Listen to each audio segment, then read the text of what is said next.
এক বোন পৃথিবী ছাড়ার আগে একটা চিরকুট লিখে গেছে। চিরকুটে লেখা ছিল, আমার স্বামীর মতো ছেলে প্রতিটা ঘরে জন্ম হোক, তবে এরকম স্বামী আর কোনো মেয়ের না হোক। একটা মেয়ে কতটা আফসোস আর অভিযোগ নিয়ে এরকম কথা বলতে পারে, এই বিষয়টা ভাবনাহীন। আমি মা ভক্ত পুরুষদেরকে ঘৃণা করি, কারণ হচ্ছে তারা মেরুদণ্ডহীন কাপুরুষ। মাকে যে ভালোবাসবেন এটাই তো স্বাভাবিক, কিন্তু অতিরিক্ত যে মা ভক্তগিরি করতে গিয়ে নিজের স্ত্রীর সাথে দিনের পর দিন অন্যায় করছেন সেটা কি জানেন? যে পুরুষ মায়ের কথা স্ত্রীকে ত্যাগ করতে পারে, অত্যাচার করতে পারে, আমি মনে করি সে কোনো পুরুষ না, সে আস্ত একটা কাপুরুষ। একটা কথা মনে রাখবেন, আপনার মা আপনাকে জন্ম দিয়েছে ঠিকই, কিন্তু সারা জীবন আপনার দুঃখে সুখে পাশে থাকবেন, যেমনটা আপনি এখন আপনার নিজের ঘরেই দেখতে পাচ্ছেন। আপনার বাবার পাশে চিরসঙ্গী হিসেবে কিন্তু আপনার মাই থাকতেছে। আপনার মায়ের সাথে আপনার রক্তের সম্পর্ক, কিন্তু আপনার বউ, তার সাথে তো আপনার আত্মার সম্পর্ক। একটা মেয়ে তার পরিবারের সবাইকে ছেড়ে চলে আসে শুধুমাত্র আপনার সংসার গোছাতে, আপনার সংসারে কাজ করতে, আপনার সেবা করতে, আপনার পরিবারের সেবা করতে, আপনাকে বাবা ডাক শোনাতে, আপনাকে সন্তানের সুখ এনে দিতে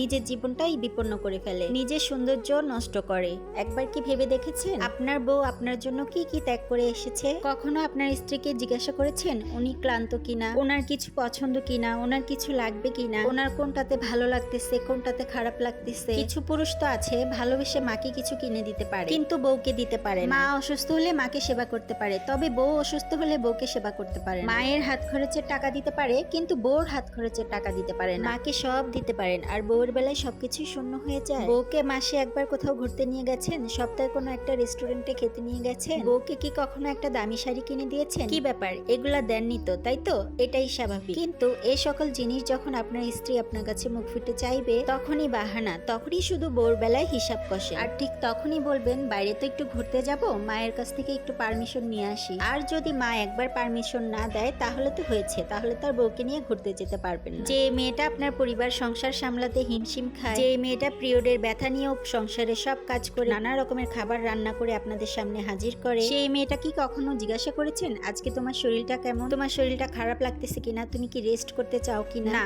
একদমই জিজ্ঞাসা করেননি। আর এটা করারও কথা না, কারণ হচ্ছে আপনি পুরুষ। আপনি যদি এখন আপনার বউকে টেক কেয়ার করেন, তাহলে আপনার বাসার লোক কি বলবে? কখনো কি একসাথে বসে গল্প করেছে? একই বিছানায় থেকেও চাহিদা ছাড়া কখনো কি নিজেরা একে অপরকে জাপটে ধরেছেন? জানি এসব আর এখন হয়ে ওঠে না। কখনো কি বলেছেন শাড়ি পরো, খোপা করো, তোমাকে কি বেলি ফুল এনে দেবো? এত বছর তো সংসার করেছেন, কখনো কি বাইরে থেকে রাত্রিবেলায় ফেরার পথে নিজের স্ত্রী পছন্দের ফুলটা এনে দিয়েছে? বড় বড় গিফটের কথা বাদ দিলাম, এই যে ছোট ছোট জিনিসগুলো, এগুলো কি কখনো করেছে? আর এগুলো করার সময় আপনাদের কখনো মনে থাকে না আর পকেটে টাকাও থাকে। আর অনেক স্বামী আছে স্ত্রীকে শারীরিক ও মানসিক ভাবে অনেক আঘাত করে, আর সেটা হচ্ছে তার মায়ের ভয়ে। কোনো কিছু করতে গেলেই মা পছন্দ করবে না, মা মেনে নেবে না, এটার জন্য একটা কথা মাথায় রাখবেন, আপনি যেমন আপনার মায়ের ছেলে, তেমনি কারো না কারো স্বামী, আবার কারো সন্তানের বাবা। পুরুষ তো সেই যে সবার দায়িত্বটা বোঝে, কিন্তু অধিকাংশ পুরুষ তো স্ত্রীকে স্ত্রী বলে মনেই করে না। স্ত্রী যে একটা চাওয়া পাওয়া থাকে সেটার দিকে সে কোনো খেয়ালই রাখে না। আপনার স্ত্রীকে স্ত্রী মর্যাদা দিবেন আর মাকে মায়ের ভালোবাসা দিবেন, একপাক্ষিক কখনো কোনো কিছু করবেন না। নিজের মায়ের কথা শুনে কখনো স্ত্রীকে জাজ করতে যাবেন না। আপনি কোনটা সত্য কোনটা মিথ্যা এটা বুঝতে শিখুন। এক